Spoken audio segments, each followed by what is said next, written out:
ce soir, nous allons poursuivre notre deuxième journée de ce séminaire. Et soyez les bienvenus avant tout dans la maison du Seigneur. Nous savons que ces 2 jours vont nous apporter, n'est-ce pas, quelques connaissances au sujet de notre marche avec Dieu, dans la mesure où ce thème-là qui nous dit de passer des ténèbres à la lumière est un thème qui s'adresse à tous. D'abord aux païens, deuxièmement aux juifs. Parce que quand on lit le texte, juste le verset qui précède, il dit, nous lisons dans Actes chapitre 6, on peut commencer à partir du verset 16, avant d'arriver au verset 18, qui fait l'objet de notre séminaire, ce verset 18-là. Lisons à partir du verset 16. Actes chapitre 26, à partir du verset 16. Mais lève-toi et tais-toi. Mais lève-toi et tais-toi sur tes pieds.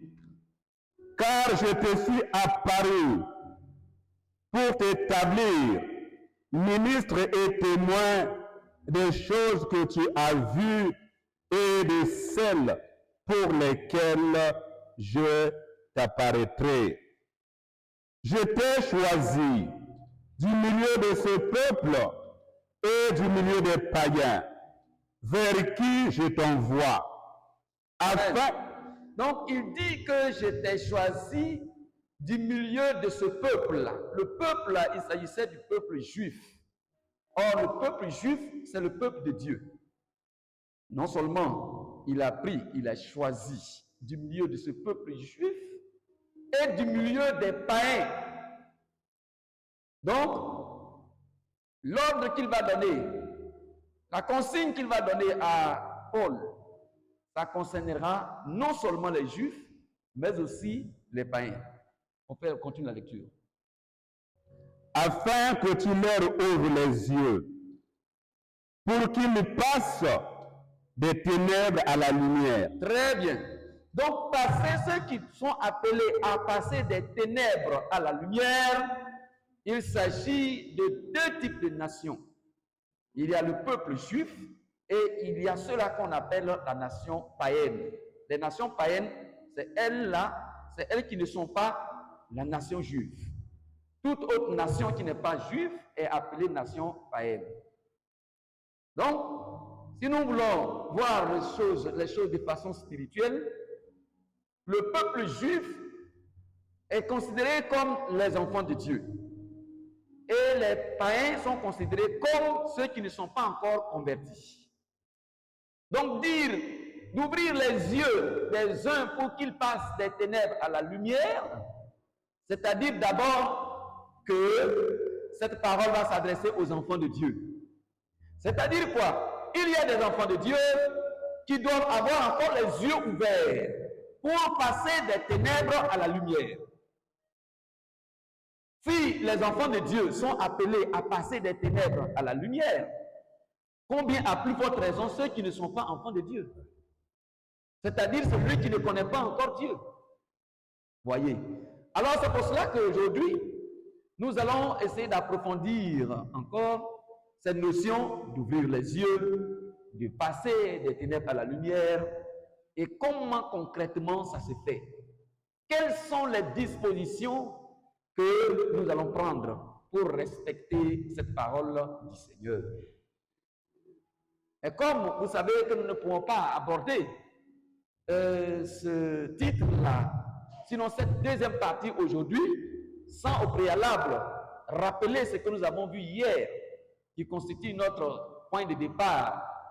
Donc permettez que simplement qu'on rappelle pour dire que hier, nous avons vu que les yeux doivent être ouverts Et que les yeux ouverts signifiait tout simplement ouvrir l'intelligence.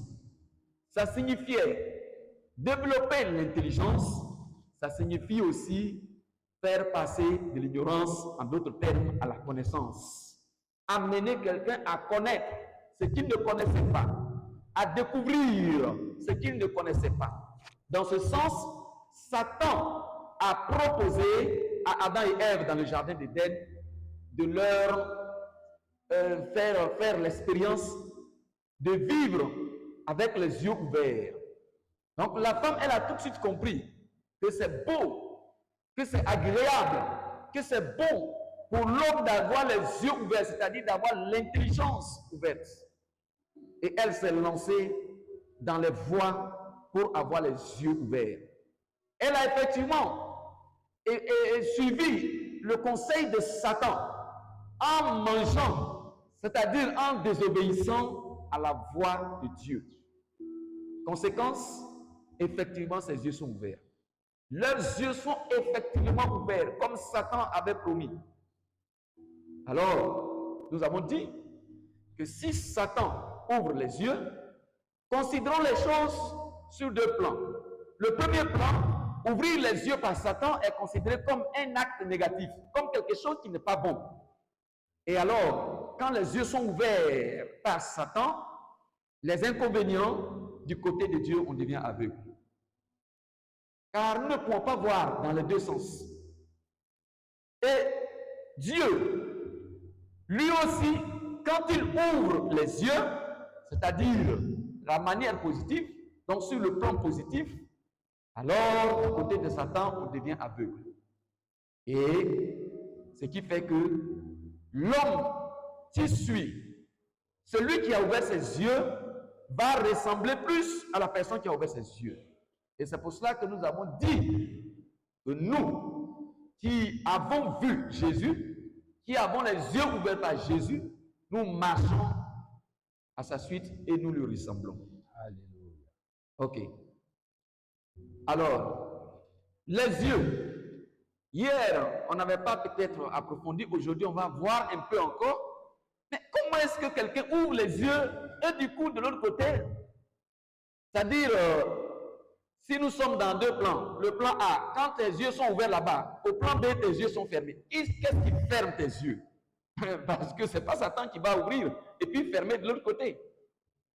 Donc, on va découvrir qu'il y a quelqu'un qui ferme en fait. Il y a quelqu'un qui te rend aveugle. Donc, aujourd'hui, nous allons voir que quand Satan, tu suis la proposition de Satan pour t'ouvrir les yeux, Dieu, il ferme tes yeux. Il ferme tes yeux. Et nous aurons l'occasion peut-être de voir un peu, quand nous allons voir comment les yeux s'ouvrent, nous aurons l'occasion de voir Dieu qui ferme les yeux et comment il peut les ouvrir. Ce sont des choses qui vont un peu dans le sens spirituel. Alors, écoutons attentivement. Après cela, nous avons vu que quand Satan ouvre les yeux, quand il a ouvert les yeux d'Adam et Ève dans le jardin d'Éden, à travers l'arbre de la connaissance du bien et du mal qu'ils ne devaient pas manger, on a découvert qu'ils se sont retirés.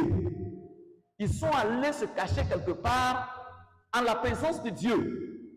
Ils ont fui la présence de Dieu pour se retrouver dans un endroit isolé. Et là-bas, c'est tout comme si ils ne sont plus en relation avec Dieu. Ils disent, nous avons entendu ta voix, mais nous sommes cachés ici. Nous sommes nus. Et le Seigneur dit, qui t'a appris que tu es nu? Voilà. Donc, pour Adam et Ève, ils sont cachés aux yeux de Dieu. Mais est-ce que devant Dieu, Adam et Ève sont cachés? Non. Adam et Ève ne sont pas cachés aux yeux de Dieu. Mais aux yeux d'Adam et Ève, Dieu n'est plus là. Dieu ne les voit pas. Comprenez? C'est ça le problème. Alors on a dit que la cachette, c'est ça les ténèbres. L'endroit où ils sont partis s'isoler là, c'est ce qu'on appelle les ténèbres. Et là-bas, il y a la mort, il y a la maladie, il y a les problèmes, il y a les blocages, il y a la souffrance, il y a tout ce qu'il y a comme difficulté. Et on a dit à la fin que l'Égypte, où les enfants d'Israël se trouvaient dans la souffrance, constituait pour eux les endroits de ténèbres. Il fallait que le Seigneur envoie son serviteur Moïse pour aller les faire sortir de cet endroit, pour les envoyer dans un autre endroit qu'on appelle la terre promise, où coule le lait et le miel. Et c'était un rêve, c'était une bonne nouvelle pour ceux-là qui devaient quitter l'Égypte pour arriver à la terre promise. De la même manière, aujourd'hui encore, le Seigneur nous dit de quitter les ténèbres pour aller à la lumière. La lumière, c'est l'endroit où Dieu est. C'est là où Dieu se révèle. C'est là où on entend la parole de Dieu. C'est là où on voit Dieu. C'est là où Dieu se manifeste. C'est là où Dieu donne sa bénédiction. Il y a là-bas la vie, la santé, le bonheur, le succès, la grâce, la prospérité, l'abondance et tout ce qui est favorable pour notre épanouissement étant sur cette terre. Alléluia. Amen. La lumière, c'est l'endroit que Dieu a prévu pour nous. C'est l'endroit où les enfants de Dieu doivent vivre. Et c'est pour cela que nous sommes des êtres non nocturnes. Nous sommes des êtres de lumière. Nous ne sommes pas des noctambules, mais nous sommes les gens de lumière. Nous ne sommes pas faits pour vivre dans le noir. C'est pour cela que le monde et tous les gens, tous les gens qui ont eu l'esprit développé, ont pu mettre en place ce qu'on appelle la lumière. Ils ont créé les lampes, ils ont créé les ampoules, ils ont créé tout ça pour que quand les ténèbres de la nuit arrivent, l'homme qui n'est pas fait pour vivre dans le noir, il arrive à trouver une solution pour être dans la lumière. Donc, on a dit que la lumière est bonne. La lumière est bonne. Donc, Dieu a créé la lumière. Et on a dit, comme à l'origine, toute la terre était couverte de ténèbres. Dieu a chassé les ténèbres pour que la lumière soit. Pourquoi? Parce que l'homme devait venir vivre sur la terre. On a vu que l'aménagement que Dieu a fait sur la surface de la terre, c'était à cause de nous les hommes. Donc la lumière, c'est à cause de nous que Dieu a fait cela. Les étoiles, là, le soleil, la lune, et toutes ces choses ont été faites à cause de nous. Parce que nous sommes faits pour vivre de la lumière. Alléluia. Amen. Donc nous devons rester dans la lumière. Mais malheureusement, les incidents qui se sont produits depuis le jardin d'Éden, où les yeux ont été ouverts par Satan, et donc nous sommes passés à une phase où devant Dieu, nous ne voyons plus. C'est comme quelqu'un qui a les yeux qui sont fermés. Mais les yeux ne sont pas cassés, mais les yeux sont fermés. Les yeux sont fermés. Mais il ne voit plus. Mais quand il ne voit plus, il voit autre chose. Quand tes yeux sont fermés, tu ne vois que le noir. Mais si tu les ouvres, tu peux voir ce que tu dois voir. Donc Dieu revient pour nous aider à ouvrir nos yeux qui sont fermés pour que nous puissions voir ce que Dieu a voulu que nous voyions. Alléluia. Amen. Donc, passer des ténèbres à la lumière, on avait vu que c'est l'équivalent de la conversion. C'est l'équivalent de la repentance. C'est l'équivalent de ce changement de position, de la façon de voir les choses. On quitte, on fait un exode, on se déplace, on déménage, on quitte le camp des ténèbres et on va vers la lumière. Parce que Dieu n'est pas dans les ténèbres. Dieu ne vit pas dans les ténèbres. Dieu ne se manifeste pas dans les ténèbres. Ce n'est pas parce que c'est lui impossible. Mais lui, il choisit de se manifester dans la lumière. Alléluia. Amen. Donc, il donne rendez-vous à tout croyant, à quiconque veut rencontrer Dieu, il donne rendez-vous dans la lumière. De vous à moi. Je prends les femmes d'abord. Quelqu'un qui te donne rendez-vous, et c'est dans la nuit noire, où il n'y a pas de lumière, et puis il dit c'est là-bas, on va se rencontrer. Toi, tu vas partir. Tu vas aller, quel que soit le degré de ton courage, tu as ce courage-là de dire que tu vas aller rencontrer quelqu'un dans le noir, la nuit noire, dans le noir. Non, tu n'as pas ce cœur-là. Même si les hommes, nous qui sommes des hommes, c'est pas évident. Quand même tu as des armes sur toi, quand tu vas partir, c'est avec beaucoup de prudence, la peur au ventre. Parce que c'est quelqu'un qui te donne rendez-vous dans le noir, c'est qu'il a des yeux noirs, il a une pensée noire. Qu'est-ce qu'il veut faire? Et il ne peut pas paraître au plein jour. Dieu, il donne le rendez-vous en pleine lumière, en plein jour. Dieu se manifeste en plein jour, publiquement, devant tout le monde. Parce que ce qu'il veut faire est bon. Si ce que tu veux faire est bon, pourquoi tu n'apparais pas au plein jour? Donc Dieu là, il ne donne pas rendez-vous à quelqu'un dans les ténèbres, dans le noir, dans l'obscurité, dans un endroit qui est lugubre, quelque chose qui n'est pas clair, quelque chose qui n'est pas propre. Dieu n'est pas dedans. Alléluia. Amen. Alléluia. Amen. On va comprendre par la suite. Je donne un exemple.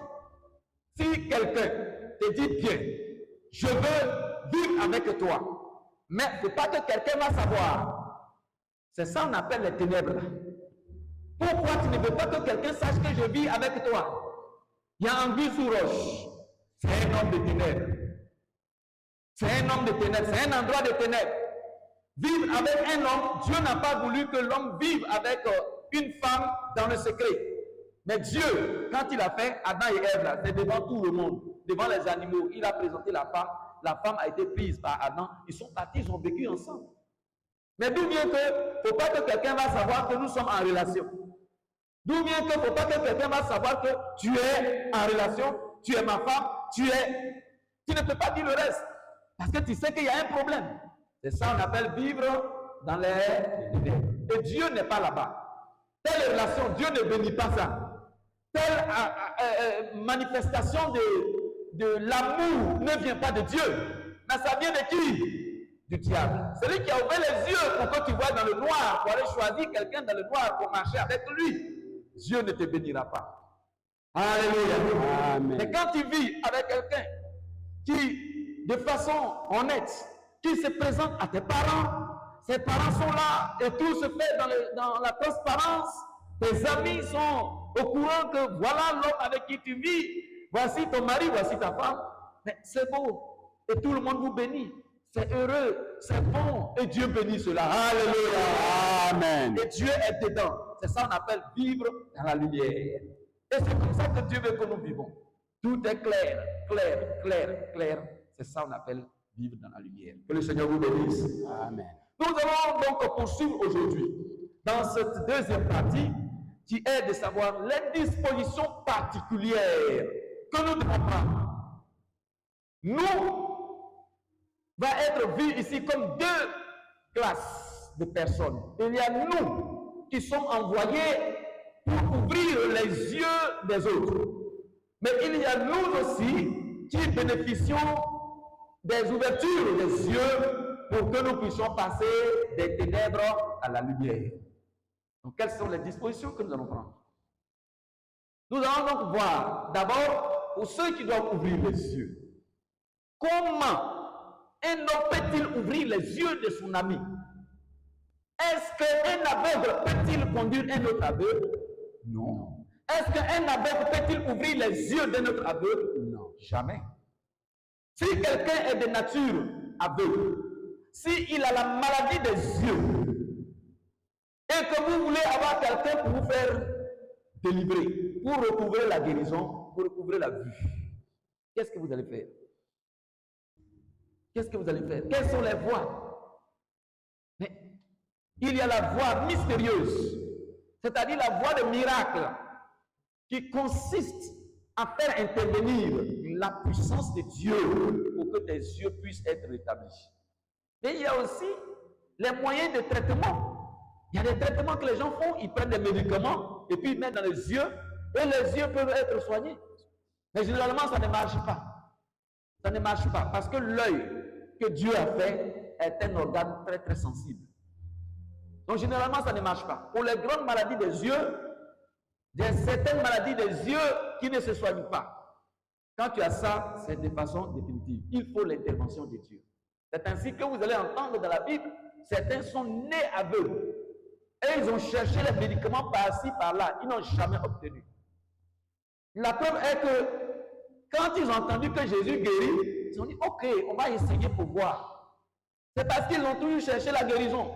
Ils ont aussi cru qu'ils peuvent être guéris, quoique depuis leur naissance, ils n'ont jamais trouvé de solution. Alléluia. Amen. Donc Jésus est celui-là qui, par excellence, est capable d'ouvrir nos yeux de façon mystérieuse. Mais, comme je l'ai dit hier, Dieu peut ouvrir nos yeux si nous sommes effectivement malades physiquement. Dieu peut nous guérir.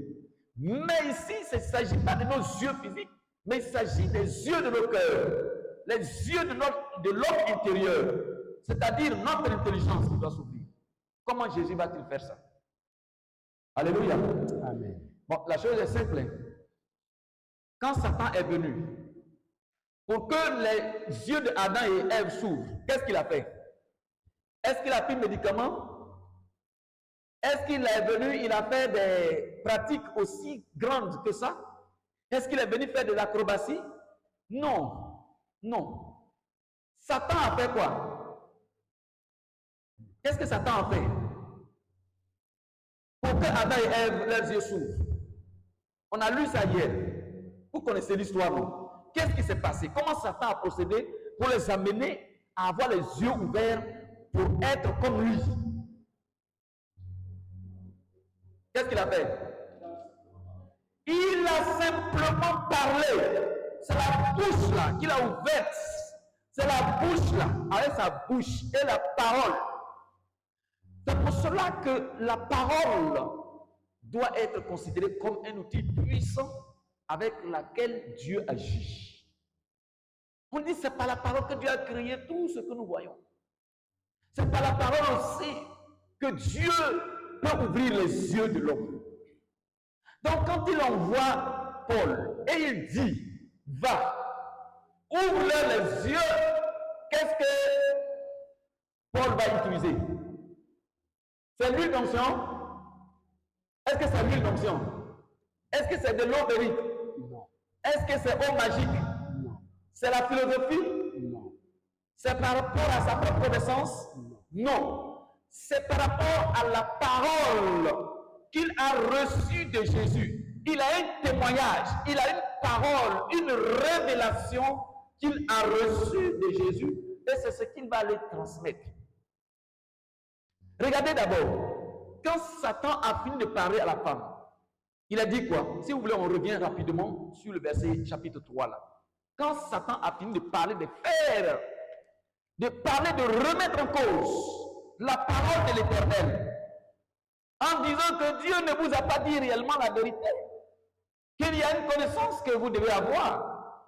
Cette révélation, c'est que le jour que vous allez manger, vos yeux s'ouvriront. Et vous serez comme qui? Bon, on lit, disons.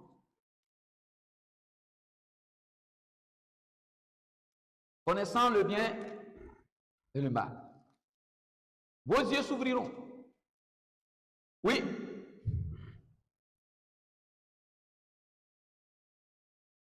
Genèse, Oui. chapitre 3, à partir du premier verset. Oui. Le serpent était le plus rusé de tous les animaux des champs que l'Éternel Dieu avait fait. Oui. Il dit à la femme, Dieu a-t-il réellement dit, vous ne mangerez pas de tous les arbres du jardin? Suivez bien. La femme répondit au serpent, nous mangeons du fruit des arbres du jardin. Mais quant au fruit de l'arbre qui est au milieu du jardin, Dieu a dit, vous n'en mangerez point et vous n'y toucherez point, de peur que vous ne mouriez. Voilà. Alors le serpent dit à la femme, vous ne mourrez point, Oui. mais Dieu sait que le jour où vous en mangerez, Dieu sait que le jour où vous en mangerez, vos yeux s'ouvriront vos yeux s'ouvriront. et que vous serez comme des dieux. Écoutez, il ajoute, et que vous serez comme des dieux. Vos yeux ne s'ouvriront pas simplement pour vous laisser comme des aventuriers, comme des gens qui vont aller faire des découvertes. Vous ne serez pas seulement intelligents, mais vous serez comme des dieux, connaissant le bien et le mal. Connaissant le bien et le mal. Mais attends, il y a combien de dieux? Il y a combien de dieux? Est-ce qu'il y a plusieurs dieux? Mais pourquoi il n'a pas dit vous serez comme Dieu, comme l'Éternel? Mais il dit vous serez comme des dieux. C'est-à-dire, Adam, tu vas devenir comme Dieu. Ève, tu vas devenir aussi comme Dieu. Donc vous êtes devenus des dieux. Mais vous n'êtes pas venus comme, vous n'êtes pas devenus comme Dieu, mais comme des dieux. Donc le diable, la manière subtile de nous endormir, ou sinon de nous engager dans cette voie-là, pour que nous-mêmes, on se lève pour aller détruire notre propre vie, il présente des choses qui ne sont pas vraies, mais qui ressemblent à de la réalité. Quelqu'un qui va devenir comme Dieu, c'est intéressant. Je ne vais pas rester comme un animal, mais je vais devenir comme un intelligent. Quelqu'un qui te propose que si tu prends mon médicament là, à l'école, tu vas être premier. Quelqu'un qui te dit, tu es en train de souffrir, ton foyer là, regarde comment ton mari te maltraite. Il suffit simplement que tu viennes me voir. Moi, je te donne une potion, mais tu vas dominer sur ton mari. Tu seras plus fort que lui. Quand tu vas parler, il ne pourra rien dire, il sera comme un mouton. Mais est-ce qu'une femme ne veut pas être à l'aise dans son foyer? Ou le monsieur qui le torture, qui voit que nuit et jour, le monsieur la fatigue. Si elle trouve une occasion pour monter sur le monsieur, pour être à l'aise dans son foyer, vous pensez qu'elle ne va pas prendre?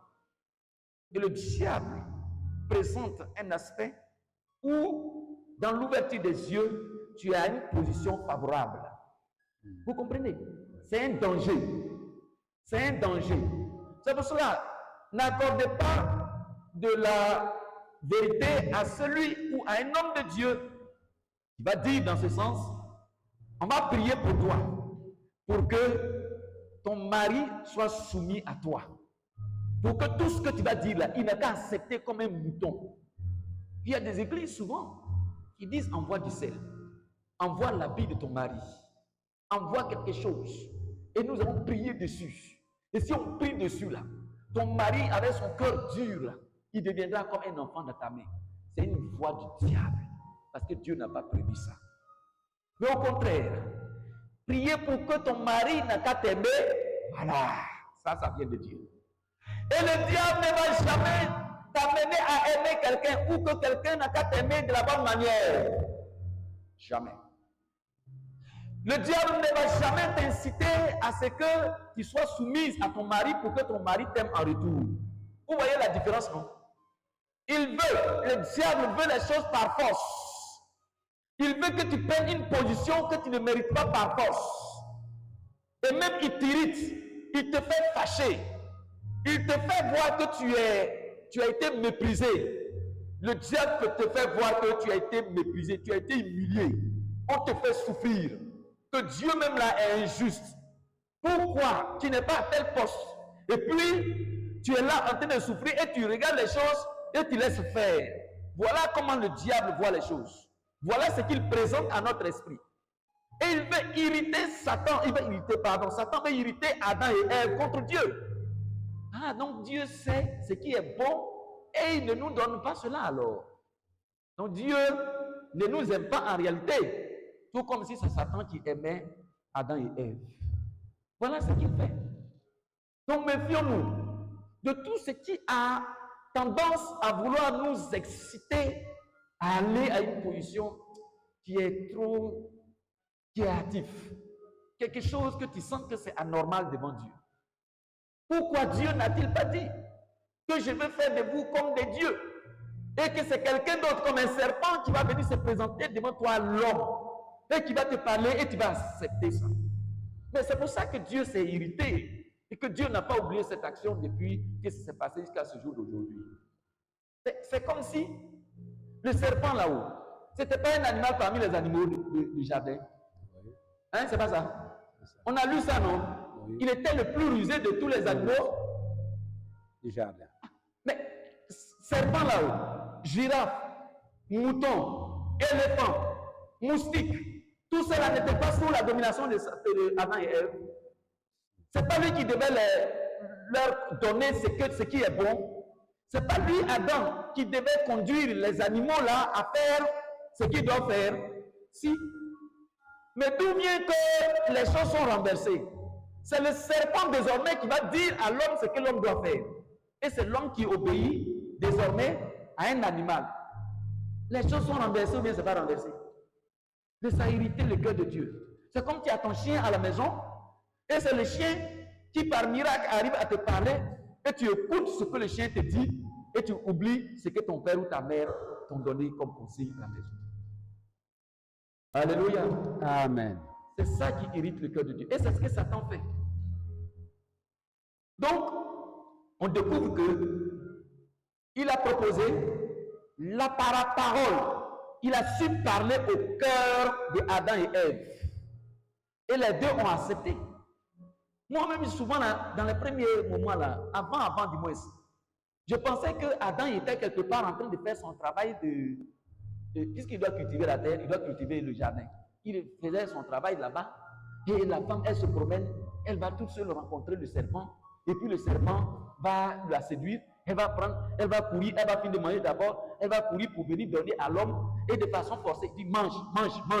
Et puis, quand elle va finir de manger, et après maintenant, elle va lui dire que c'est le serpent qui m'a dit de manger. C'est comme ça que moi, j'essaie de voir quoi. C'est comme ça que je comprenais la chose. Mais quand j'ai lu attentivement, j'ai vu que ce n'est pas comme ça que les choses se sont déroulées. Est-ce que vous savez que, quand vous lisez là, est-ce que vous savez que Adam et Ève étaient ensemble? Ils étaient ensemble. Il dit, quand il a dit, elle prit du fruit et en donna à son mari qui était, vous n'avez pas vu? Oh, où ça y est? Verset 6 là. Elle prit de son fruit et en mangea, elle en donna aussi à son mari qui était auprès d'elle. Quand on dit auprès, ça veut dire que quoi? À côté d'elle. Donc Adam était à côté. Donc, ce scénario-là, cette affaire-là, allons-y comprendre que Adam avait connaissance de l'échange qui se passait entre Ève et le serpent. Qui devait prendre autorité? C'est Adam. Qui devait prendre autorité? C'est l'homme, vous dites. Adam. Et il ne faut pas que tu vas écouter ça. Parce que Dieu ne nous a pas dit ça. Et le monsieur a eu la bouche fermée. Il a écouté et suivi sa femme. C'est pour ça que Dieu s'est fâché. C'est-à-dire, on a l'impression que Adam, tu te laisses et puis ta femme, elle domine sur toi là. Tu vois pas? Bon, je renverse maintenant les choses. C'est pour ça que la femme, toi, l'homme va dominer sur toi. Et tous tes désirs désormais se porteront vers lui. Pour qu'il puisse te gérer. Alléluia. Amen. Ce sont des mesures aussi préventives, des mesures salutaires pour ne plus que ce qui s'est passé se reproduise encore. Donc on revient maintenant à notre sujet. Comment Satan a pu ouvrir les yeux des uns? C'est par la parole. Quand la parole a été donnée, ça a ouvert leur intelligence d'abord. La femme vit qu'il dit, quand il a fini de dire, elle n'avait même pas encore mangé l'arbre là. Elle dit quoi? Elle dit quoi? La femme dit que l'arbre était bon à manger, agréable à la vue, qu'il est précieux pour ouvrir l'intelligence. Il est précieux, c'est beau. Donc la parole que le serpent a donnée a commencé à faire un travail de fond, a commencé à remuer les entrailles de Ève. Oh, que c'est beau, les femmes aiment tout ce qui est beau, tout ce qui est joli, tout ce qui est agréable. C'est pas ça? Oui, c'est pour ça qu'il passe aussi par elle. Donc, la parole de Dieu que Paul va apporter, c'est elle qui va commencer à remuer les entrailles de nouveau de ces hommes-là qui n'avaient pas eu l'intention, qui ne pensent même pas un peu que leurs yeux doivent être ouverts par Dieu. Donc, Paul va avoir les paroles puissantes, les paroles qui sont esprit et vie, pour pouvoir déclencher le désir dans le cœur de l'homme d'avoir les yeux ouverts. Donc nous qui avons les yeux ouverts par la grâce de Dieu, nous qui avons les yeux ouverts par la parole de Dieu, la parole a suscité un amour profond, un désir ardent, comme Adam et Ève l'ont eu, mais du côté négatif. Donc la parole de Dieu là, c'est elle qui crée en nous cette soif, c'est elle qui crée en nous cette faim pour que nous parvenons à ce désir d'avoir les yeux ouverts. Le Seigneur soit béni. Amen. C'est là que tout commence. C'est là que tout commence. C'est pour cela que l'homme de Dieu qui prêche doit être écouté attentivement. Alléluia. Amen. Donc le premier point, c'est que c'est par la parole que Dieu ouvre les yeux. C'est par là. Ici, l'arbre de la connaissance du bien et du mal va être considéré comme une doctrine. C'est une doctrine pernicieuse, c'est une doctrine grave, une doctrine mauvaise, une doctrine méchante, une doctrine trompeuse. C'est un enseignement faux. Quand tu as ça, ça t'amène à vivre comme Dieu ne veut pas. Exemple, vous savez que cet arbre-là, c'est Dieu qui avait poussé ça dans le jardin. Vous savez ça, non? L'arbre de la vie aussi, c'est Dieu qui a fait pousser ça dans le jardin. Mais, quand vous allez voir, ce n'est pas tout ce que Dieu a mis devant toi qui est pour toi. Vous comprenez ce que je veux dire? Ce n'est pas tout ce que tu as la main, tu as la possibilité de mettre ta main dessus qui est pour toi. C'est là qui était le problème d'Adam et Ève. Je reprends encore. Un enseignement qui dit par exemple, mais est-ce que l'homme doit vivre avec une seule femme? Et puis on commence à faire une démonstration. La polygamie, on commence depuis le temps de qui? D'Abraham, il a pris même sa servante, Dieu n'a rien dit. Donc moi, si j'ai des problèmes pour faire enfant, je peux donner ma servante à mon mari, et puis je vais faire comme Sarah. Essaie, tu vas voir. Faut essayer. C'est une doctrine pernicieuse. On ne fait pas ça. Quand tu vas rentrer, après ça, Salomon a eu combien de femmes? Dans son père David. Non, on n'en parle pas. Alors, est-ce que Dieu a dit quelque chose? Dieu même a dit à David que si ce que je t'ai donné, ça ne te suffit pas, il fallait me demander encore, et puis j'allais ajouter. Alors, conclusion, polygamie autorisée. Ça là, c'est une doctrine diabolique. C'est une doctrine satanique. Ça t'amène à la mort. Alléluia. Ça t'amène à la mort. Parce que Dieu n'a pas prévu ça. C'est pas parce que les filles sont là, les femmes sont là, elles n'ont pas de mari, que toi, tu es le coq, tu vas courtiser toutes les filles du jardin. Ça ne marche pas. Ça ne marche pas. C'est pas parce que les femmes sont devenues plus nombreuses que les hommes que la loi de Dieu va changer. Donc un homme maintenant pour deux femmes. Mais ça, c'est diabolique. D'où vient cette inspiration? Dis, prends, mange. Si tu prends deux femmes, tu seras alors heureux. L'une ne peut plus faire malin sur toi. Elle va te laisser tranquille. Elle va te respecter. Puis tu vas voir. Et que la jalousie va les faire qu'elles vont devenir, tu vas devenir bon. Tout le monde va chercher à t'aider. C'est mensonge. Tu vas souffrir au contraire. Satan n'a pas dit que quand ils vont manger le fruit, là, ils vont devenir comme des dieux. Mais il oublie qu'il y a une souffrance qui est derrière ça. Adam et Ève ont oublié qu'il y a une souffrance. Mais si ce n'est pas Dieu qui a décidé et que c'est un autre être, si ce n'est pas Dieu qui a donné cet enseignement et que tu acceptes cet enseignement, la souffrance que tu vas avoir derrière là, tu ne peux pas supporter. C'est ce qu'on appelle vivre dans les ténèbres. Donc, Adam et Ève ont souffert. On les a chassés d'abord de façon subite. Écoutez, vous ne voyez pas la souffrance. Hein? Quelqu'un qui a appris à vivre dans le jardin, il vivait des fruits qui étaient déjà mûrs. Chaque arbre, il continue, il voit. Quand cet arbre-là a des fruits qui sont finis, il passe sur le côté et Dieu a fait de sorte que les fruits ne manquent pas. Vous comprenez ce qu'il veut dire? Soudain, Dieu dit, comme ils ont fait ça, on va les chasser du jardin. Ils n'ont qu'à sortir, ils vont aller cultiver la terre. Attends, c'est quelle culture on fait aujourd'hui et demain ça donne fruit? C'est quel arbre on plante aujourd'hui et demain ça donne fruit pour qu'on mange? Est-ce que vous comprenez ce qu'on veut dire? Il les a chassés du jardin et il a mis un ange pour protéger d'abord l'arbre de la connaissance du bien et du mal, son chemin, mais aussi ils sont dehors, ils vont cultiver désormais la terre. Ils vont passer combien de temps avant que leurs fruits commencent à donner pour qu'ils puissent manger? C'est la souffrance. Ta propre chose, tu es devenu un voleur. Le jardin là, il ne peut pas aller comme ça pour prendre. Ils vont aller. Mais Dieu ne va pas leur donner l'autorisation d'aller vivre des fruits du jardin. C'est de la sueur de ton front que désormais tu vas manger. Parce que tu as accepté la parole de Satan. Donc Dieu, pour ouvrir tes yeux, c'est la parole. C'est la parole. Je mets l'accent dessus parce que nos yeux sont fermés.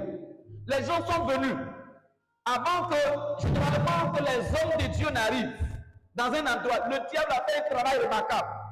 Il a donné des enseignements pêle-mêle, des enseignements faux, des enseignements intéressants, des enseignements très dangereux. Et les hommes se sont accrochés à ça. Et maintenant, quand l'homme de Dieu arrive pour vouloir donner le vrai enseignement, la vraie doctrine, ça devient un problème. Nous, on a déjà reçu, on a mangé, on est rassasié. C'est quelle nourriture tu vas donner encore? Donc, au contraire, au lieu que les gens vérifient l'enseignement qu'ils ont reçu à la lumière de ce qui est la vérité, qui est la nouvelle doctrine, non, les gens vont vérifier et analyser la nouvelle doctrine à la lumière de la première qu'ils ont reçue. Bon, c'est tout à fait normal, non? Parce que c'est ce que tu as reçu là, c'est ce que tu prends comme vérité. Oh, c'est du mensonge. Ta référence là, c'est un mensonge. Donc Dieu est obligé de venir te montrer la vérité. Il est obligé d'envoyer la parole puissante, la parole de vérité, et une démonstration de cette parole pour que tu délaisses le mensonge pour t'accrocher à la vérité. C'est ça, c'est ce travail-là que l'apôtre Paul devait faire. Alléluia. Amen. Donc, la parole d'abord. La parole d'abord. C'est pour ça que ne courons pas après les miracles, s'il vous plaît. Ne courons pas après la démonstration de la puissance du royaume de Dieu dans les œuvres de guérison, dans les œuvres de miracles, dans les œuvres de... Non. Recherchons le royaume de Dieu d'abord dans la prédication de la parole de Dieu. Si nous cherchons la doctrine de Jésus-Christ, quel est l'enseignement vrai? Qu'est-ce que Dieu attend de nous? Vous allez voir que le Seigneur, notre Dieu, va faire couler toutes les autres choses. C'est ainsi qu'il dit dans le livre de Matthieu chapitre 6, le verset 33. Il dit, cherchez premièrement le royaume de Dieu et sa justice. Ou bien, cherchez premièrement le royaume et la justice de Dieu. Et les autres choses vous seront données par-dessus. Alléluia. Amen. Parce que les yeux doivent être ouverts dans la parole de Dieu. Mais on est bidé à la parole. Quand on arrive, on a des problèmes pour transmettre la parole. Les gens ne sont pas prêts, ne sont pas intéressés à la parole. Ils ne sont pas prêts à se déplacer massivement pour venir écouter la parole vraie de Dieu. Et c'est l'ancienne parole là, c'est elle qui demeure. C'est un problème. Tes yeux ne pourront pas être ouverts. C'est par la parole que Dieu ouvre les yeux. Alléluia. Amen. Donc nous allons voir comment, par un exemple de l'apôtre, lui-même, il va envoyer Paul en mission. C'est lui qui lui a dit d'aller ouvrir les yeux, non?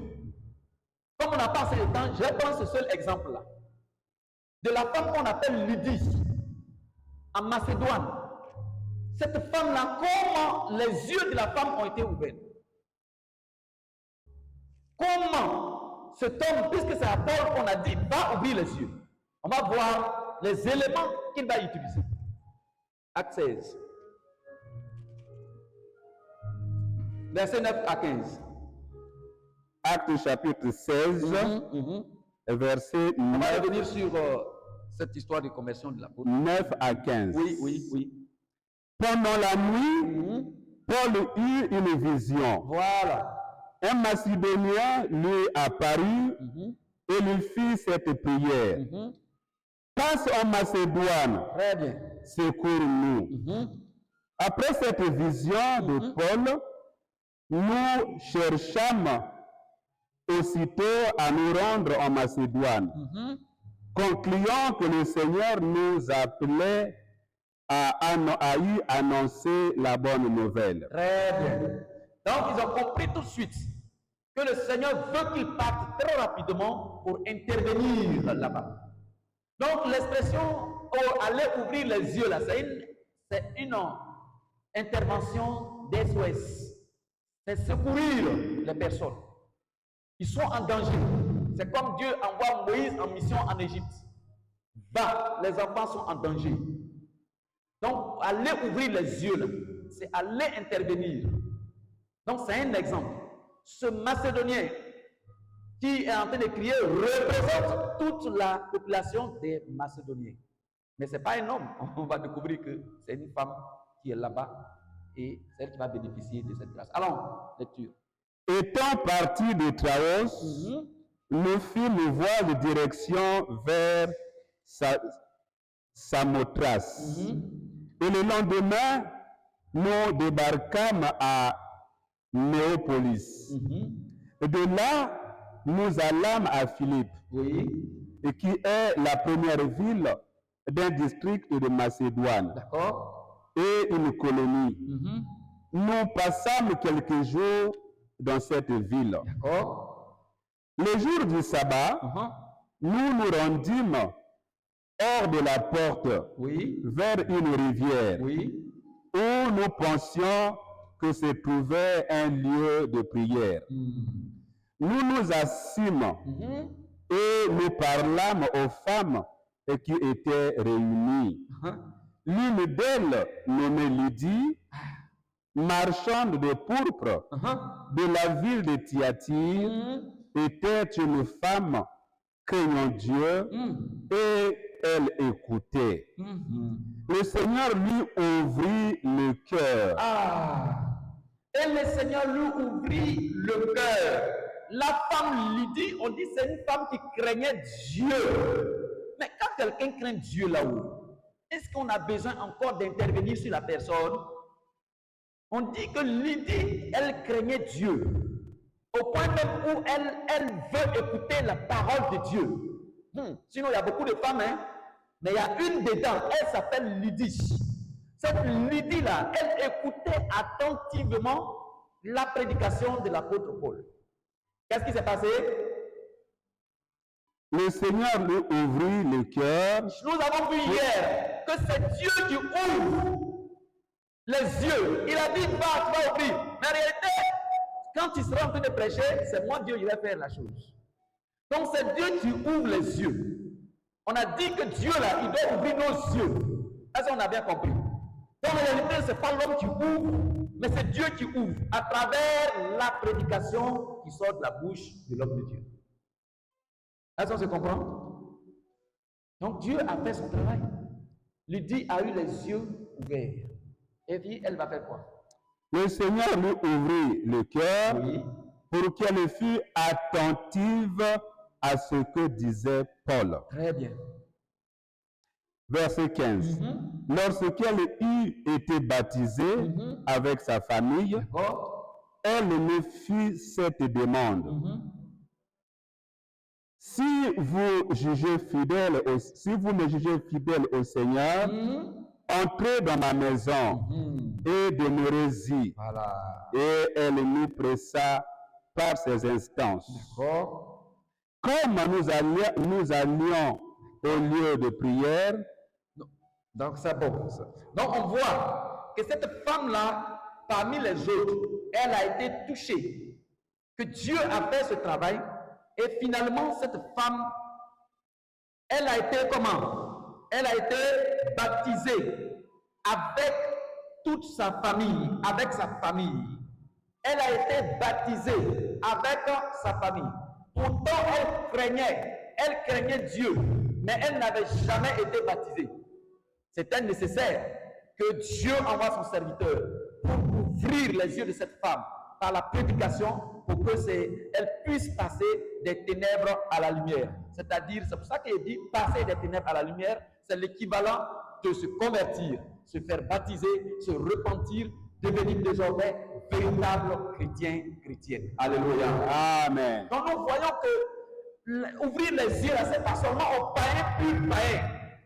De la tête jusqu'aux cheveux païens. Non. Ouvrir les yeux, là, c'est souvent nous qui croyons en Dieu, là. Souvent, on a des connaissances. On a déjà un cœur disposé. On ne savait pas bien. Comme l'exemple de Corneille, qui aussi, lui aussi, craignait Dieu. Mais il ne savait pas. Les yeux ne sont pas ouverts. Il marchait derrière Dieu, mais avec tâtonnement. Les yeux sont fermés. Il ne savait pas qu'il fallait se faire baptiser. Il ne savait pas qu'il y avait des choses à faire. Il ne savait pas qu'il y avait une affaire de réception de l'Esprit de Dieu. Il ne connaissait pas toutes ces choses. Dieu a dit, je vais envoyer un homme.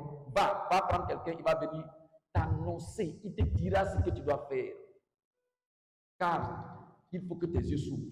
C'est quand l'apôtre quand l'apôtre Pierre va arriver, où se trouve Corneille, va commencer à prêcher et les yeux vont s'ouvrir. Qu'est-ce qui va se passer? Corneille va être un véritable chrétien désormais. Il était croyant, mais il devient chrétien. Il y a différence entre croyant et être chrétien. Le croyant, c'est quelqu'un qui croit en Dieu, qui veut marcher avec Dieu. Et le chrétien, c'est quelqu'un qui marche selon les principes de Christ, selon la doctrine de Jésus-Christ. Donc, tous ceux qui marchent, les croyants qui marchent, qui n'ont pas la doctrine de Jésus-Christ, sont aveugles. Ils sont aveugles. L'éclairé, celui qui a les yeux ouverts, c'est celui qui a la doctrine de Jésus-Christ. C'est ce que l'apôtre Paul devait faire. Les Juifs, ils craignaient Dieu. Ils croyaient en Dieu. Mais les yeux ne sont pas ouverts. Il dit, je t'ai choisi du milieu des Juifs, va vers eux. Parle-leur, ouvre leurs yeux, c'est-à-dire pour qu'ils reçoivent la doctrine de Jésus-Christ, pour qu'ils passent de l'endroit où ils sont là. C'est encore ténèbres. Malgré qu'ils croient, ils sont dans les ténèbres, pour qu'ils passent à la lumière, c'est-à-dire là où je suis. Alléluia. Amen. C'est ça. Alors, nous avons vu que, donc, avec la prédication, Lydie a été délivrée. Bien, on va passer rapidement à la deuxième partie, qui est, quand pour ouvrir les yeux là, est-ce que la prédication simple prédication, ça c'est suffisant? On a vu Adam et Ève, quand ils ont accepté, ils sont partis, ils ont mangé. Quand ils ont mangé, leurs yeux sont ouverts. Alors, à la parole de Dieu, il y a une action qui accompagne la manifestation de Dieu pour aider la personne à avoir réellement les yeux ouverts. Sans quoi, la parole semble ne pas avoir un effet radical. Il s'agit de quoi? Il s'agit de la présence du Saint-Esprit. L'apôtre Paul, même comme tous les autres apôtres, quand ils s'en vont, ils prêchent la parole de Dieu. On leur a dit, quand vous finissez, ceux qui vont croire là, vous devez faire quoi? Les baptiser. Quand on les baptise, on les laisse comme ça? On prie pour eux, pour qu'ils reçoivent le Saint-Esprit. Pourquoi? Le Saint-Esprit qu'ils reçoivent là, quel est son rôle dans leur vie? Vous comprenez un peu? Quand on écoute, on est des auditeurs. Mais quand ce n'est pas accompagné de l'action du Saint-Esprit, vous allez voir que ces paroles-là ne pourront pas être efficaces pour accomplir le véritable travail de Dieu. Donc quand les apôtres, ils apprennent que quelqu'un a cru, il se fait baptiser, ils demandent, est-ce que tu as reçu le Saint-Esprit là aussi? S'ils disent non, ils sont obligés de prier pour lui pour qu'il reçoive le Saint-Esprit. Alors, on va voir le cas de Paul lui-même. Cet exemple physique là que je veux prendre, réellement il était aveugle. Il est nécessaire que Dieu envoie quelqu'un vers lui pour achever le travail que la parole a commencé et pour qu'il puisse être un homme entièrement libre. Parce que aussi longtemps qu'il est dans les ténèbres, on va voir que les ténèbres rendent esclaves. Les ténèbres empêchent quelqu'un de marcher réellement. Donc c'est là que, quand il a rencontré le Seigneur, quelques jours plus tard, Dieu va envoyer Ananias vers lui. Ce n'est pas Ananias de Saphira. Un autre Ananias pour lui dire, va prier pour lui, pour qu'il recouvre la vue. Alors on va voir. On va prendre Actes chapitre 9 maintenant. Le verset 12. On va directement au verset 12. Acte 9, verset 12. Oui. Acte 9, verset 12. Car il prie. Car va prier pour lui, pour qu'il reçoive. Va lui ouvrir les yeux. Car Paul est en train de prier, mais Paul a reçu une vision où il y a quelqu'un du nom d'Ananias qui est rentré chez lui. Ok, vas-y. Car il prie, et il a vu en vision un homme du nom d'Ananias qui entra et qui lui imposait les mains afin qu'il recouvrât la vue. Ananias répondit, Seigneur, j'ai appris de plusieurs personnes tout le mal que cet homme a fait à tes saints. D'accord, donc tout ça là, il est en train de négocier. Le Seigneur va dire non, il faut partir. Va au verset 17. Verset 17. Ananias sortit. Et lorsqu'il fut arrivé dans la maison, il imposa les mains à Saul en disant, Saul, mon frère, le Seigneur Jésus, qui t'est apparu sur le chemin par lequel tu venais, m'a envoyé pour que tu recouvres la vue et que tu sois rempli du Saint-Esprit. Attends, est-ce que vous avez suivi le verset 12 là et puis le verset 17 là? Il n'y a pas un problème? Ananias là, qu'est-ce que dans le verset 12 là, Dieu lui a dit quoi? Va, prie pour lui pour qu'il recouvre la vue, non? Est-ce que là-bas on n'a pas le Saint-Esprit? Mais voici au verset 17, Ananias comprend que ce n'est pas une affaire d'ouvrir les yeux simplement, hein, mais qu'il y a une affaire de recevoir cet esprit derrière ça. Est-ce que vous voyez un peu ce que je suis en train de dire? On nous envoie par là ouvrir les yeux, mais derrière ouvrir les yeux là, il y a une affaire de recevoir cet esprit derrière. Si tu ouvres les yeux de Paul et que Paul n'a pas reçu le Saint-Esprit, Paul demeurera toujours comme l'homme qu'il était avant. Non, ça servira à quoi? Or, Dieu a fermé les yeux. C'est Dieu qui a fermé les yeux de Paul. C'est pour ça que je dis, c'est Dieu qui ferme les yeux. Quand quelqu'un ne suit pas la voix du Seigneur, Dieu lui ferme ses yeux. Et comme il ferme ses yeux, c'est lui qui est capable d'ouvrir pour qu'il puisse marcher à nouveau comme le Seigneur veut. Mais quand les yeux vont s'ouvrir, s'il n'est pas accompagné du Saint-Esprit, l'homme qu'on connaissait là, il va toujours rester la même personne. Il ne va pas avoir de changement. Donc il faut qu'à l'ouverture des yeux, il faut qu'il y ait un accompagnement du Saint-Esprit. Alléluia. Amen. C'est là que se trouvent beaucoup de problèmes. Il y en a qui ont les yeux ouverts, mais le Saint-Esprit là, il n'y en a pas. Les yeux sont ouverts.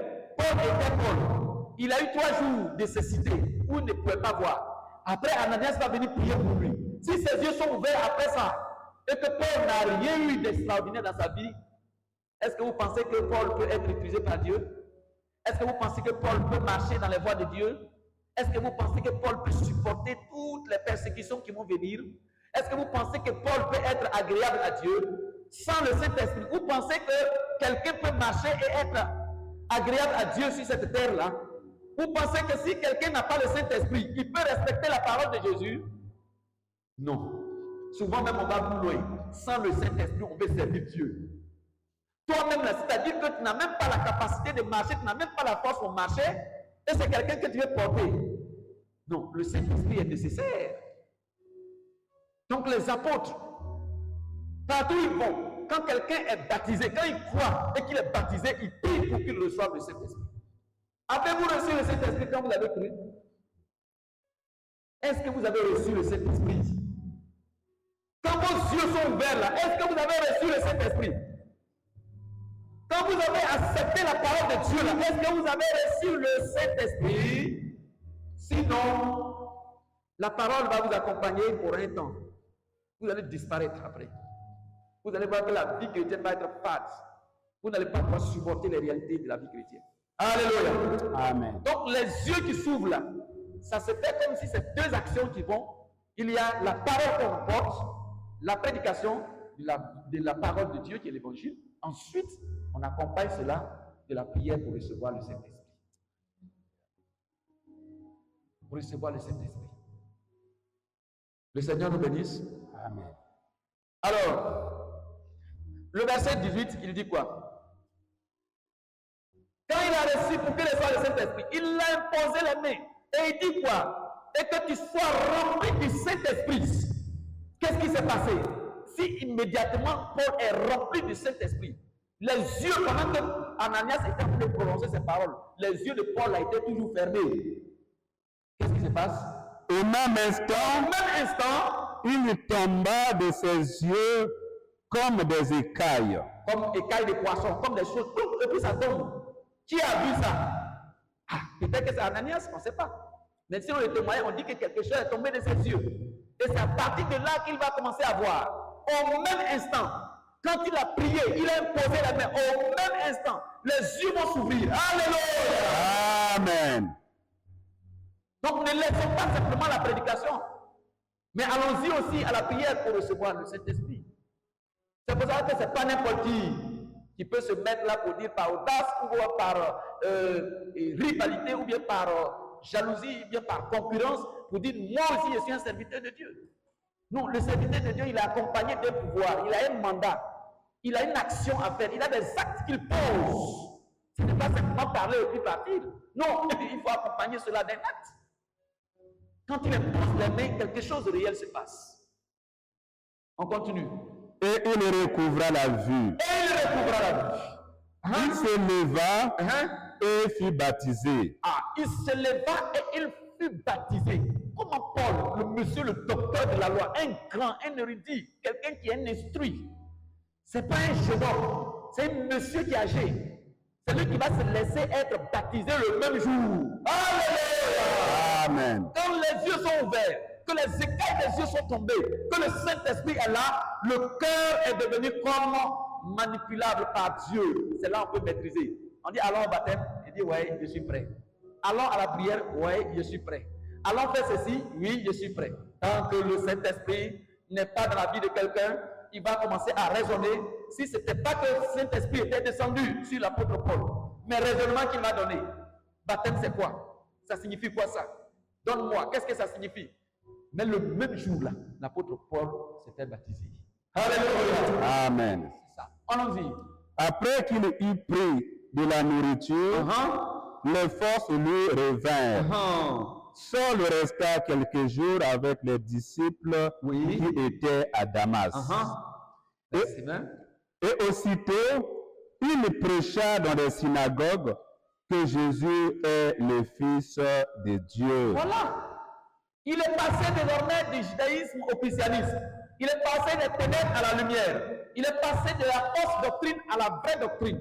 Il est passé de la mauvaise action, mauvaise politique religieuse à la bonne politique. Il va aller, il va dire Jésus, c'est lui qu'il faut voter, c'est Jésus qu'il faut choisir, c'est pas Moïse. Alléluia. Amen. Et quand les yeux sont ouverts, c'est ça on fait ça là. Quand on a Saint-Esprit là, c'est là qu'on va faire. Vous avez vu qu'il n'y a pas eu de délai. L'apôtre, à ce moment, il n'était pas encore apôtre. Quelqu'un qui vient de se faire baptiser, c'est lui qui rentre dans les synagogues et il va prêcher la parole de Dieu. Mais pourquoi? Parce que quelque chose s'est passé. Ses yeux sont ouverts. Que le Seigneur nous bénisse. Amen. Alors, on va maintenant passer rapidement à passer des ténèbres à la lumière, c'est faire quoi? C'est accepter de quitter l'ancienne vie pour aller à la nouvelle vie. Quitter la vie païenne pour être désormais chrétien. C'est tout. Quand tu vas leur ouvrir les yeux là, ils vont se convertir, c'est tout. Comment ça se fait? Mais c'est une décision qu'on prend. Ce n'est plus l'homme de Dieu qui va pousser les gens, mais c'est nous-mêmes. Quand nous avons les yeux ouverts, est-ce qu'on a dit qu'Ananias, vous avez vu Ananias, après qu'il ait imposé les mains, après qu'il ait baptisé, c'est terminé. On a mis le moteur en marche, ça tourne. On n'a plus besoin de quelqu'un d'autre. Et les choses avancent. Puis on a l'impression qu'il y a certains chrétiens, tant que l'homme de Dieu là n'est pas toujours là. Oh, la force n'est pas là. Il y a un problème là. Ou bien c'est faux. Tant que l'homme de Dieu n'est pas là, ils sont déséquilibrés. C'est pas ça. Mais Ananias a quitté Paul, mais Paul a demeuré jusqu'à ce qu'il est devenu un grand prédicateur de la parole de Jésus-Christ. Alléluia. Amen. Quand les yeux sont ouverts, il n'y a rien à faire. On prospère. Mais quand les yeux ne sont pas encore ouverts, c'est normal. Si les yeux ne sont pas ouverts, l'homme de Dieu ne peut pas vous laisser. S'il vous laisse, vous allez vous égarer. Quand quelqu'un a les mots de Dieu qui ne voit pas clair, il faut toujours lui tenir par la main. Sinon, il va marcher comment? Bon, avez-vous les yeux ouverts? Est-ce que vous avez les yeux ouverts? Aujourd'hui, là, si on vous laisse, vous pouvez marcher. Vous pouvez marcher sans vous cogner les pieds. Est-ce qu'on vous laisse aujourd'hui, là? On vous laisse aujourd'hui, on peut vivre la vie chrétienne. Ça peut marcher? Donc, ce yeux-là, est-ce que c'est vraiment ouvert? Il y a problème. Donc, on a encore besoin de travailler à la parole de Dieu. On a besoin de travailler encore à la parole de Dieu. Sinon, si on laisse les choses telles que ça y est, il y a beaucoup qui vont s'égarer. Il y a beaucoup qui vont retourner encore dans leur ancienne vie. Mon cher, moi, je suis habitué à vivre dans les ténèbres. Je connais où je suis. Dans ma maison, je connais où je suis. Je suis aveugle, mais je connais la route de ma chambre. Je connais la route de la cuisine. Je connais tout. Il y a des aveugles comme ça. Hein? Dans les chambres, on ne les conduit pas. Mais prends-le, mets-le dans une autre chambre. Il va s'égarer. Alléluia. Amen. Dans le christianisme, c'est une autre façon de vivre. Si vos yeux ne sont pas ouverts, vous ne pouvez pas vivre la vie chrétienne. Vous ne pouvez pas vivre. Et c'est pour ça que c'est nécessaire que les yeux soient réellement ouverts. Pourquoi donc passer des ténèbres à la lumière? Pourquoi? On va lire un passage. Et ça va nous permettre de savoir comment on sait qu'on est passé des ténèbres à la lumière. Pour tous ceux qui ont les yeux ouverts, il y a un indice. Si cet indice-là, si on ne voit pas ça dans notre vie, c'est qu'on n'est pas encore passé des ténèbres à la lumière. Et dans ce passage, à la fin, il va nous donner pourquoi est-ce qu'il faut passer des ténèbres à la lumière. Bon, avançons d'abord, on va aller à Jude 1, verset.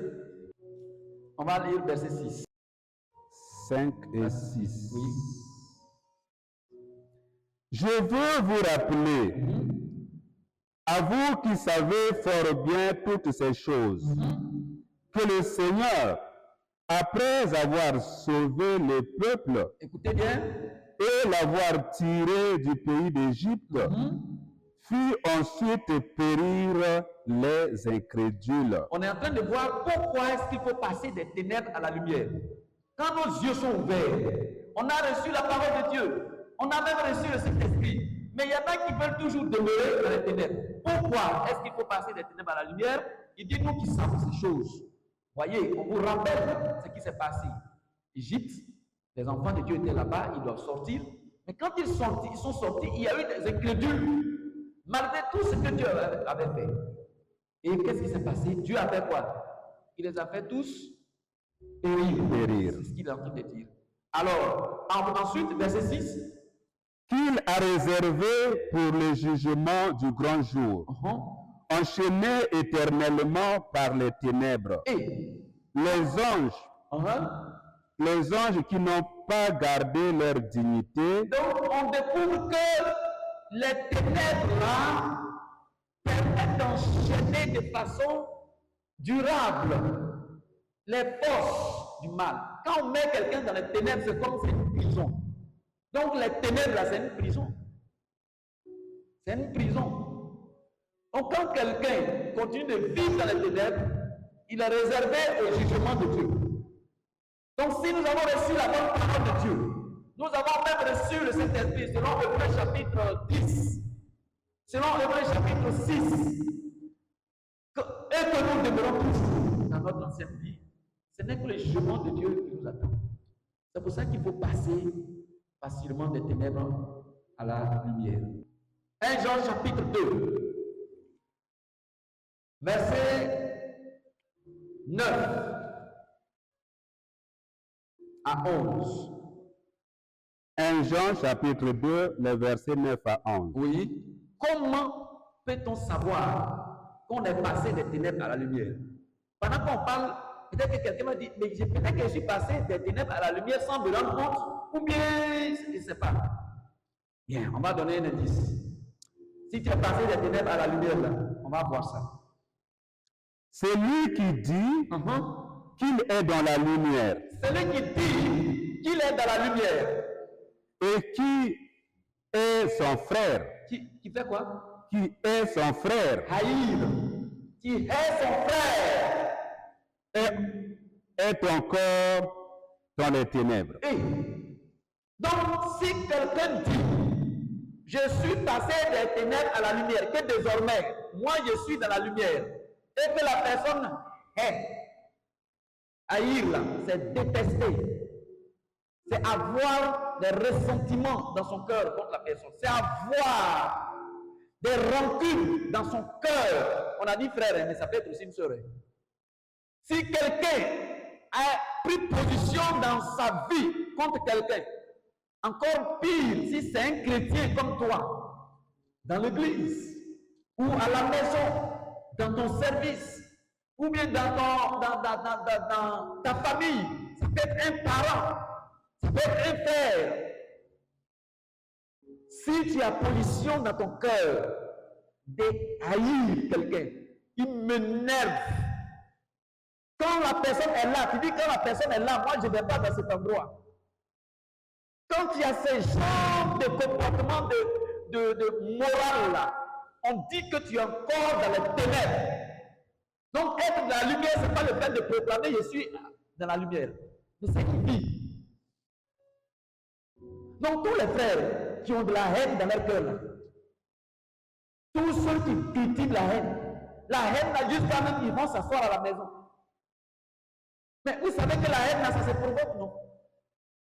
Est-ce que la haine là, ça vient seul? Est-ce que la haine là, quelqu'un se lève comme ça et puis dit je t'aime pas, je te hais? Non, souvent ça provient d'une personne, non? C'est quelqu'un qui provoque et puis tu as la haine, non? Il peut t'avoir insulté, il peut t'avoir agressé, il peut t'avoir méprisé, il peut t'avoir fait du mal, il peut avoir péché contre toi. Il peut avoir été méchant avec toi. Et en réponse à son action, c'est ça qu'on appelle ça peut être quoi? La haine. Ça peut être un mal, ça peut être une méchanceté que tu peux lui payer en retour. Sa monnaie que tu lui donnes. Donc la haine, là, c'est une monnaie. La haine, là, c'est la réplique. C'est riposter à une action qui est contre toi, qui te semble être injuste. Vous allez voir cette personne crier, oh injustice. Il y a injustice de là, c'est contre eux. Donc ils vont prendre une position de défense. Donc la haine va permettre de se faire justice. Quiconque vit dans cette façon est du diable. Il est dans les ténèbres. Je suis trop fort, mais c'est la vérité. Je vous dis la vérité. Quel que soit ce que tu es, mais ils vont te toucher. Chrétien ne signifie pas qu'on ne va pas t'agresser. Chrétien ne signifie pas qu'on ne va plus t'injurier. Chrétien ne signifie pas qu'on ne va plus te faire quoi? Te faire du mal. Hein? Mais dès que nous chrétiens, on nous fait du mal. Ah non. Et puis on prend une position, on veut réagir tout de suite. Tu es dans les ténèbres. Parce que quelqu'un qui est dans la lumière ne réagit pas de la sorte. Tous les enfants de lumière, quand on les touche, c'est la lumière qu'ils donnent. Mais un enfant de ténèbres, quand il le tape, c'est les ténèbres qui sortent. C'est vrai ou c'est vrai? Mais la haine, est-ce que c'est un fruit de la lumière? Non. Ça ne vient pas de Dieu. Et pourquoi ils vont donner l'exemple de Caïn, qui a haï son frère, on dit il est du diable. Son propre frère, de même père et même mère, il a tué. La haine, c'est meurtrier. Alléluia. Amen. Donc ne jouons pas avec ça. Ne prenons pas des excuses comme si parce qu'on m'a fait ça, donc moi je dois faire. Donc si moi j'ai la haine, non, je suis justifié. Si j'ai haï mon frère, celui qui a provoqué, celui qui a fait, puis je suis devenu Satan. Et puis tu es fier de dire ça. Tu es ténèbres, mon frère. Parce que tu es ténèbres. Vous comprenez ce qu'il veut dire? Donc Dieu n'excuse pas celui qui cultive la haine. Dieu n'est pas d'accord avec celui qui hait son frère ou sa soeur, que ce soit de l'église ou d'ailleurs. Prions Dieu pour que le Seigneur nous aide à grandir dans la foi. Allons-y. Celui qui aime son frère demeure dans la lumière. Celui qui aime son frère, au contraire, lui demeure dans la lumière. Donc il y a une manière d'aimer quand on est dans les ténèbres. Mais sinon, la bonne manière d'aimer, ce que Dieu veut, c'est quand on est dans la lumière. Est-ce que vous savez que quand quelqu'un n'est pas converti, les œuvres de justice qu'il fait là, le Seigneur dit que lui voit ça comme une vêtements de souillure. Est-ce que vous savez ça? Là, j'ai compris, c'est qu'il faut que nous attachions bien les ceintures pour rester dans la lumière, pour aimer comme on doit aimer. C'est pour ça que 1 Corinthiens, au chapitre 13, il va décrire comment aimer. Et on regarde ce que ça n'a rien à voir avec ce que nous décrivons comme amour, comme aimer quelqu'un. Alléluia. Donc quelqu'un qui aime, il est de Dieu, il est de la lumière. Donc le premier indice, l'indice principal sur lequel va se greffer les autres indices, c'est l'amour. Et l'amour ici, là, c'est pas tout à fait seulement, ça ne consiste pas seulement dans le partage, mais il y a le pardon dedans. Il y a le laisser tomber, il y a supporter, ça est dedans. Que le Seigneur soit béni. Ok, oui, allons-y. Et aucune occasion de chute n'est en lui. Quelqu'un qui est dans la lumière, il n'y a aucune occasion de chute en lui. Donc, l'avantage de passer des ténèbres à la lumière, c'est que quand tu es dans la lumière, là, il n'y a aucune occasion pour chuter. Donc, tous ceux qui tombent dans les péchés à tout moment là, oh, je suis tombé encore dans le péché là. Oh, je suis tombé encore dans le péché là. Tu marches dans les ténèbres ou bien dans la lumière. Moi, mon Seigneur m'a dit que quand quelqu'un marche dans la lumière, il ne fait pas, il ne tombe pas. Mais c'est parce que tu marches dans les ténèbres. Ah, il est couché encore avec une femme. Ah, il est sorti encore avec un homme. Mais il faut voir ton comportement. Qu'est-ce qui se passe? Mais tu fais les choses sombres. Quelqu'un qui t'appelle, tu ne connais pas la personne.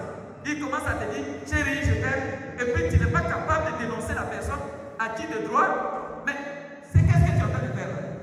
C'est les ténèbres. Tu vas tomber dedans. Alléluia. Être dans la lumière, dans ce genre de choses, on va voir qu'il a dit il faut dénoncer les œuvres des ténèbres, il faut les condamner. Parce que nous ne sommes pas des ténèbres. Ce langage, ce son-là, nous ne reconnaissons pas ça. Tu entends des tirs au dehors. Est-ce que tu vas courir pour aller vers où on est en train de faire les tirs là? Tu sais que là-bas la culture. Toi, tu n'es pas un soldat. Tu vas aller chercher quoi? Là où on est en train de tirer les fusils. Tu cherches quoi? C'est pas ta mort. Quelqu'un lui dit non, ma chérie, tu es belle, oh non, tu es. Donc quand tu vois, mon cœur est glacé. Et puis tu dis, c'est vrai. C'est toi qui appelles, tu dis comment ça va? Tu veux quoi? Tu attends quoi? Mais il va te draguer. Moi je dis pire même, il va te violer. S'il a l'occasion, il va le faire. Parce qu'il t'a déjà déclaré ce qu'il veut, ses sentiments, ce qu'il veut, ses intentions. C'est à toi de fuir. Tu dois fuir. Tu dois fuir. C'est ça, on dit quitter les ténèbres pour aller à la lumière. Tu dois fuir. Quand les yeux sont ouverts, que tu as le Saint-Esprit, tu as compris la bonne parole, la doctrine de Jésus-Christ, qui dit qu'il ne veut pas que tu vives dans la débauche. Tu dois quitter cet endroit. Quitter là. On quitte de la bonne manière. Sinon, ils vont te suivre. Alléluia. Il y a des chrétiens qui sont fuis. Les mauvaises camaraderies, ils sont venus dans l'église. Les mauvaises camaraderies, la mauvaise camarade a suivi dans l'église. Quand il a suivi dans l'église, il est venu faire tomber la personne dans l'église. Vous pensez que quoi? Mais les ténèbres, ce sont des forces. C'est Satan qui est venu vers elle. C'est pas elle qui est allée vers Satan. Qu'est-ce qui vous surprend? Les tentations là, ça ne doit pas nous surprendre. Mais quand ça vient, il faut prendre des dispositions. C'est une preuve que tu es un enfant de Dieu. Si tu n'es pas tenté là, c'est que tu n'es pas un enfant de Dieu, non? Alléluia.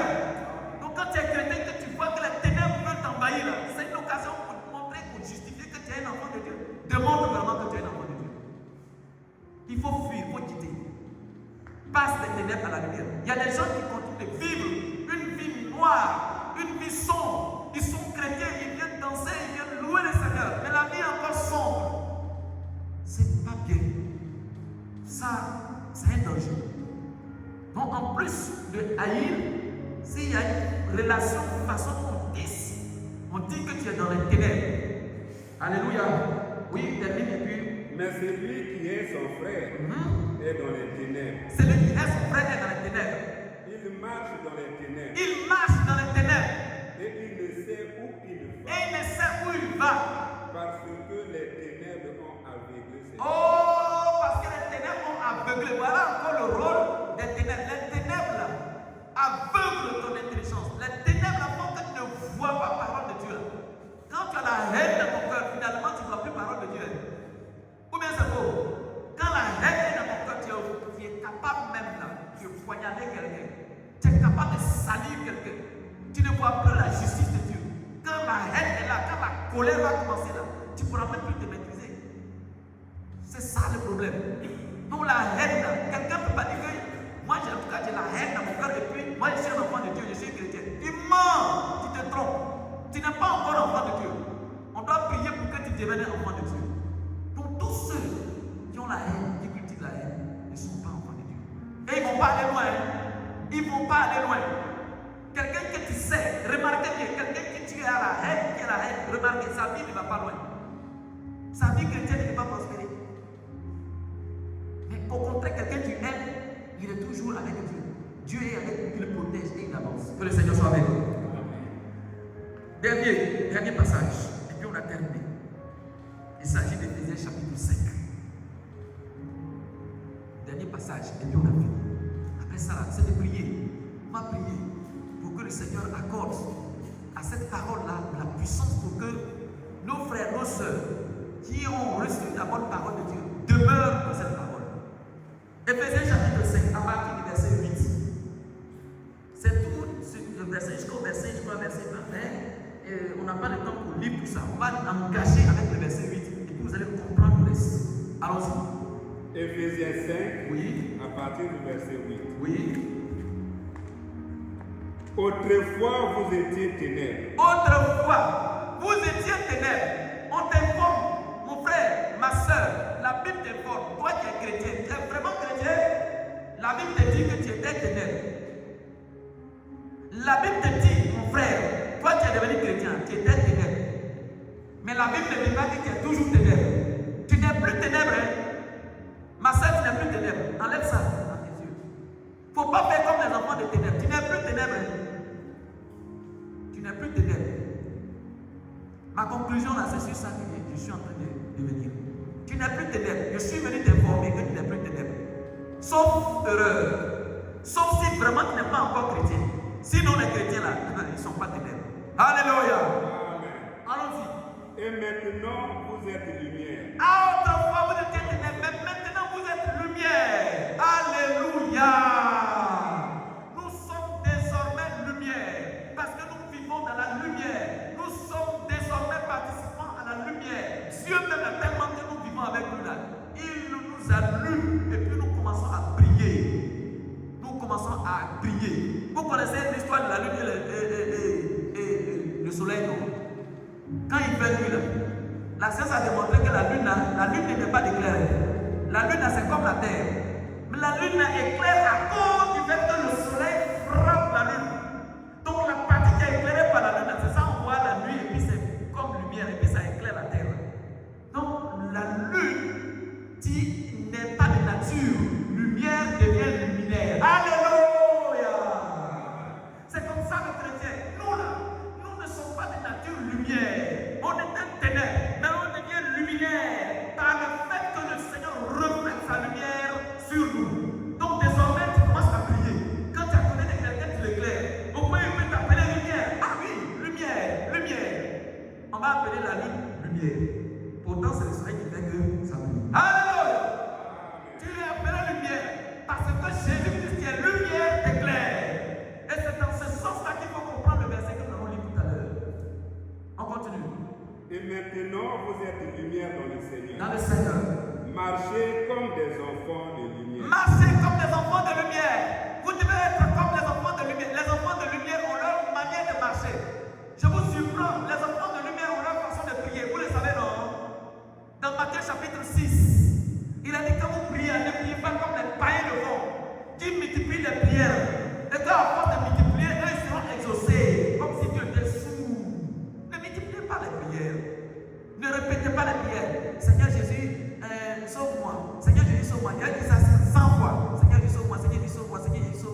lumière. Ou bien c'est vous. Pour venir, pour être comme Dieu. La Bible dit que vous êtes devenus des imitateurs de Dieu. Nous sommes désormais faits à l'image de Dieu. Nous ressemblons à Dieu. Et non pas à Satan parce que nous sommes devenus à la lumière. Nous prions comme Dieu parce que Dieu brille. Nous aimons comme Dieu parce que Dieu aime. Mais comment ça dit fait que toi tu es comme Dieu, Dieu qui aime, alors que toi tu as la haine dans ton cœur? Et je vais vous choquer. Je vais vous choquer. Quand quelqu'un a l'amour, qu'il vit quelque part l'amour, ça commence à se contaminer, non, à contaminer les autres. Mais quand quelqu'un a la haine, ça fait quoi aussi? Ça contamine aussi. C'est pour ça que les ténèbres ne sont pas bonnes. Mais entre les ténèbres et la lumière, c'est la lumière qui domine. Alléluia! Entre l'amour et la haine, c'est l'amour qui est fort. C'est l'amour qui gagne. C'est l'amour qui est puissant. C'est l'amour qui est plus fort. Et ça domine toujours sur la haine. Quelqu'un n'a qu'à manifester la haine. Il n'a qu'à faire seulement. Mais continuons à aimer. Vous allez voir qu'on sera au-dessus de la personne. Alléluia! On sera fortement, largement au-dessus de la personne. Nous serons vainqueurs. Il n'y a rien qui va nous arriver. Nous n'allons pas bouger. Nous n'allons pas tomber. Comme la Bible dit. On termine. Car le fruit de la lumière consiste en toutes sortes de bonté, de justice et de vérité. Voilà. Fruit de la lumière là. Quand la lumière est là, c'est comme voilà. C'est la justice, c'est la femme. Bonté, c'est la vérité. Mais comment on peut mentir? Comme Ananias et Saphira, ils sont venus mentir aux hommes de Dieu. Mais on ne ment pas comme ça devant les hommes de Dieu. On ne ment pas devant Dieu. Nous sommes les enfants de vérité. On a la vraie foi. On a la vraie doctrine. Donc la lumière, ce qui veut dire que tu as la lumière, c'est quand tu vas manifester les vraies doctrines. Quand tu vas vivre la justice de Dieu. Selon les principes de Dieu. C'est ça. Alléluia. Oui. Examinez ce qui est agréable au Seigneur. Oui. Et ne prenez point part aux œuvres infructueuses des ténèbres. Regardez. Mais plutôt condamnez-les. Condamnez-les. Ce que vous allez faire désormais, comme vous êtes les enfants de lumière, quand vous êtes là, la lumière, là, je vous ai dit le premier jour que les ténèbres on va créer ça. Tout de suite, là, si on éteint la lumière, là, on ferme partout. Ici, il va être noir. Même si dehors, là, il y a la lumière, on ferme, nous sommes dans une enceinte diabatique qui est vraiment hermétiquement fermée. Vous allez voir que ce sera des ténèbres. Une salle où il n'y a pas du tout d'entrée de lumière, ce sera ténèbres. Donc c'est nous qui avons créé. On peut créer, mais nous pouvons chasser. Il suffit d'allumer simplement. Donc les ténèbres, là, Dieu les chasse. Dieu les chasse. Et les enfants de Dieu chassent les ténèbres. C'est pour ça qu'il dit, nous devons discerner tout ce qui est lumière, les reconnaître. Tout ce qui est du diable, tout ce qui est de ténèbres, on fait quoi? Condamne. Mais d'où vient que tu ne condamnes pas les ténèbres? D'où vient que tu veux faire amitié avec ténèbres? Tu veux faire alliance même avec ténèbres? Lumière, c'est quelle relation y a-t-il entre toi et ténèbres? Pour que tu fasses alliance entre vous? Il n'y a pas d'alliance. On fait quoi les ténèbres? On fait quoi les ténèbres? On les condamne au mieux. On les condamne. C'est pas moi, c'est ce qu'il a dit. On condamne les. C'est Dieu qui condamne. Que le Seigneur soit béni. Donc quand tu es passé désormais, tu es dans la vie de la lumière. Quand tu es dans le monde de la lumière, ton travail remarquable, ce que Dieu attend de toi, c'est que tu condamnes les œuvres des ténèbres. Au mieux dans notre maison, il dit dénoncez-les. On continue. Il dit quoi? Car il est honteux de dire ce qu'ils font au secret. Mais tout ce qui est condamné est manifesté par la lumière. Car tout ce qui est manifesté est lumière. D'accord. Donc, on voit, il dit, voilà ça. Il faut condamner. Il faut condamner. On termine verset 14. Verset 14, on termine. C'est pour cela qu'il est écrit. C'est pour cela qu'il est écrit. Réveille-toi. Réveille-toi. Toi qui dors. Toi qui dors. Relève-toi d'entre les morts. Oui. Et Christ t'éclairera. Très bien. Voilà le problème. Voilà le problème. Donc, l'intervention des hommes de Dieu, c'est pour te secouer, pour que tu quittes. Tous ceux qui dorment dans les ténèbres actuellement, on est venu pour secouer, pour faire tapage, pour faire bruit, pour ne pas que tu continues à dormir tranquillement dans les ténèbres. Tout comme si c'est un endroit, un bon endroit où tu dois dormir. Qui t'a dit on dort dans les ténèbres? Est-ce que ce cimetière là c'est fait pour dormir? Toi tu es arrivé, tu es fatigué comme on commence. Tu as trouvé ce cimetière, c'est un lieu de repos. Et voilà, il dit qu'il y a des gens qui dorment parmi les morts. Pourquoi tu dors parmi les morts? Toi tu es vivant. C'est les morts qui dorment avec les morts. Les vivants dorment avec les vivants. Donc on est venu faire tapage. Parler de Dieu, secouer, pour que tu prennes conscience, que tu saches qu'il y a un endroit qui te sied, un endroit que Dieu a voulu que tu occupes, c'est la lumière. Et c'est ça, donc tous les chrétiens, nous sommes appelés à passer à cet endroit pour bénéficier de la puissance de Dieu. Alléluia. Alléluia. Alléluia.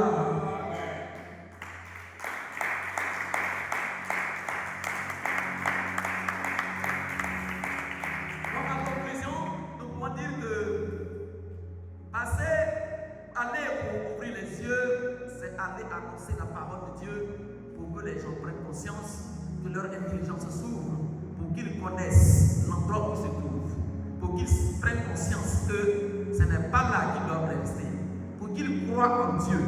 Et quand ils vont passer donc des ténèbres, c'est-à-dire l'endroit isolé où il y a la mort, où il y a le péché, où il y a la vie sans Dieu, pour venir vers Dieu, du côté de Dieu, en retour, le Seigneur leur pardonnera. C'est ce qu'il a dit.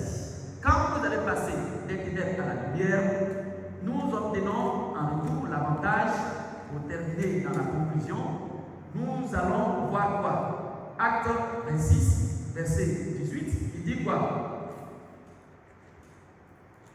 Le grand avantage qui couronne tout ce que nous avons dit. Acte 26, verset 18. Verset 18. Oui. Afin que tu leur ouvres les yeux,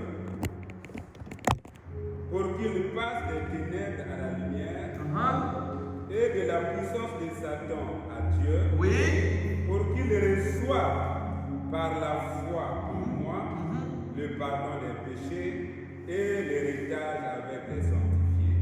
Alléluia. Regardez comment c'est beau cette promesse. Vous allez recevoir le pardon des péchés, mais vous allez avoir un héritage avec les sanctifiés. C'est-à-dire, le Seigneur va vous prendre en compte. Il va vous bénir.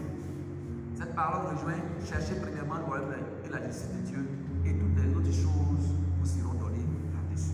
Que le Seigneur nous bénisse.